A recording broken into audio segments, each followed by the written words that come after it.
চান্দ্রেই দেব আসামের করিমগঞ্জ শহরের মেয়ে, কলা বিভাগে স্নাতক।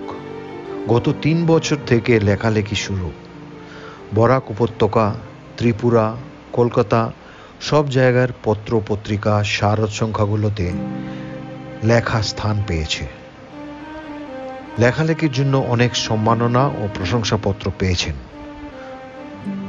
2024 সালেই প্রথম কাব্যগ্রন্থ কবিতা তোমায় ভালোবেসে উন্মোচিত হয়।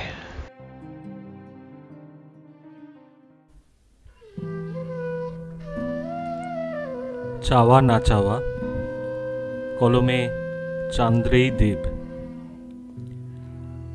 আমি স্বপ্নকে নিয়ে বাঁচতে চাইনি, দুচোখে দেখা স্বপ্নকে বাস্তবের রূপ দিতে চেয়েছি।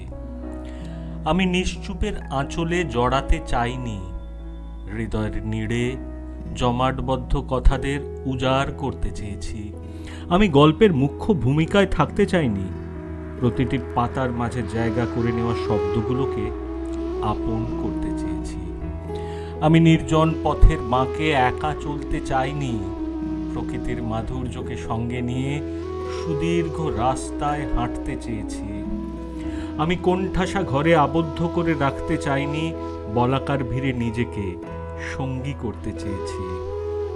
আমি চোখের অশ্রু সবাইকে দেখাতে চাইনি, হাসির মাঝে কান্নাকে আড়াল করে রেখেছি। আমি না বলা কথাদের কারোর সামনে জাহির করতে চাইনি, সযত্নে মনের কুটিরে সাজিয়ে রেখেছি। আমি কাউকে দুঃখের পরশ দিতে চাইনি, আমি সকলকে ভালোবাসার ছোঁয়া দিতে চেয়েছি।